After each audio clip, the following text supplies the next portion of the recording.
Moosehead's crazy. Moosehead is where you've got bonanza gold at surface. This doesn't happen. You could just literally kick rocks over around Moosehead and see this kind of stuff. And so that's always gotten me excited. It got me excited about Queensway. It got me excited about Moosehead. Last year, we put out some of the best results we probably put out in about a year and a half or 2 years from the Western Trend, where we had, I think, about 68.5 grams over almost 5 meters. And that's less than 40 meters, from surface. Spectacular gold. Stuff that we would see at Queensway. Very similar mineralogy is what we see at Queensway. And the last drill holes that Tim put into that zone were these ones. All of them hit. And so he's left a very nice piece of geology there that we can continue to expand.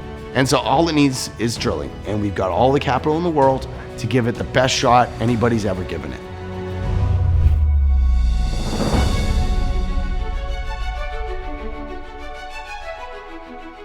What excites me about Moosehead, the right chemistry's at play to concentrate gold to very high tenures. So you can see stuff that's in the hundreds of grams. And the similarities to Queensway as far as the mineralogy and vein styling and really the temperature tells me that this is all part of the same event.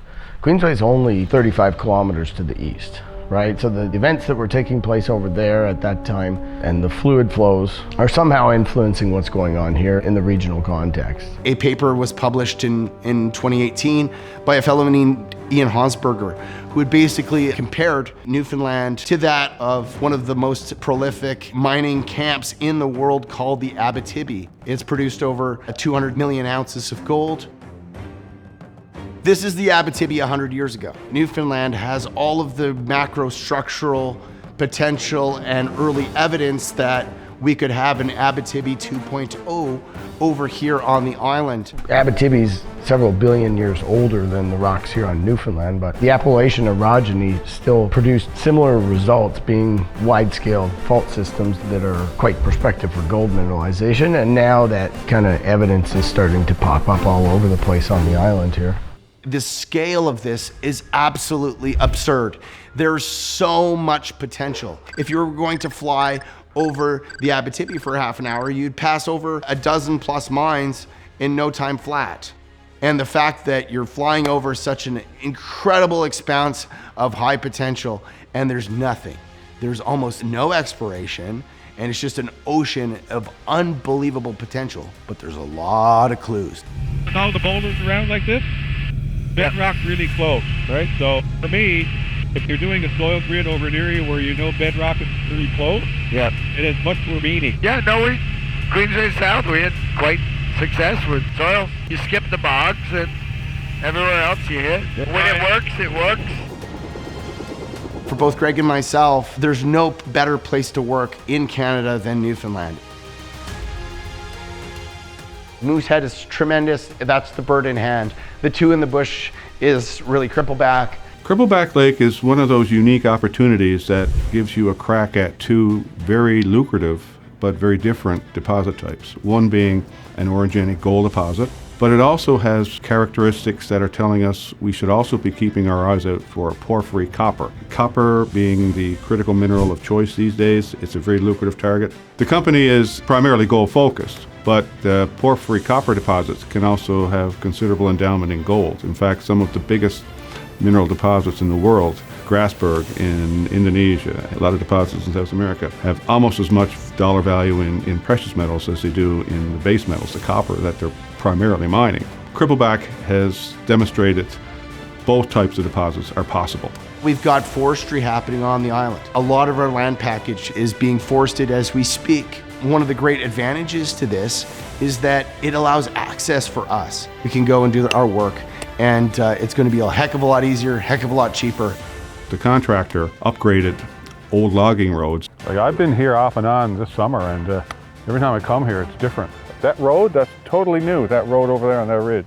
In the scraping up of the ditches, they actually exposed copper mineralization that was previously unrecognized, because it was in an area as well that we weren't really focusing on. It was well north of the main Valentine Lake fault. So it was a complete surprise, but a welcome one.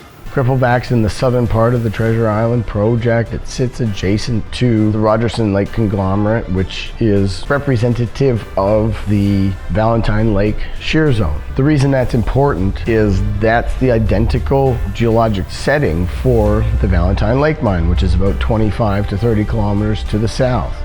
Those two monzonite bodies are basically identical. And so when you see the repetition of geologic environments, you get excitement about the potential. You don't have to rewrite the playbook. You're just going to try and look for the potential that exists on your piece of geology that's the same as theirs. The highest gold value we've found is actually associated with the orogenic gold type mineralization that we see along the main fault at Crippleback. And we get up to 2.2 grams there, which is around the average grade at Valentine Lake, actually. And the copper values, I think our highest values now are about 6.6%. But with associated silver, I think we get about an ounce of silver with that as well. That's going to matter to a lot of people. We have Equinox, which is a very, very serious company in this industry. Barrick, Newmont, they're out there seeking copper exposure in many of the acquisitions that they've been making as of recent. And there's all the reason to see some of the biggest capital, the biggest players in this industry take another look at Newfoundland. And within a decade, I'm sure we will see the biggest mining companies in the world take a very large toehold on this island. There is potential for large gold endowment, and from a jurisdictional standpoint, there's no place in Canada I'd rather be working. The weather's terrible, but the rest of it, the people and the rocks are fantastic. The Fraser Institute puts out an annual survey of top jurisdictions in the world, and we've been consistently in the top. You've got an airport in Gander, 45 minutes away. We've got highways, we've got roads, we've got power, we've got access. We've got a government that, wants work, they want industry, and they've been extraordinarily supportive on both sides of the aisle. And so where else in Canada can you find that? There's not another single province, not one.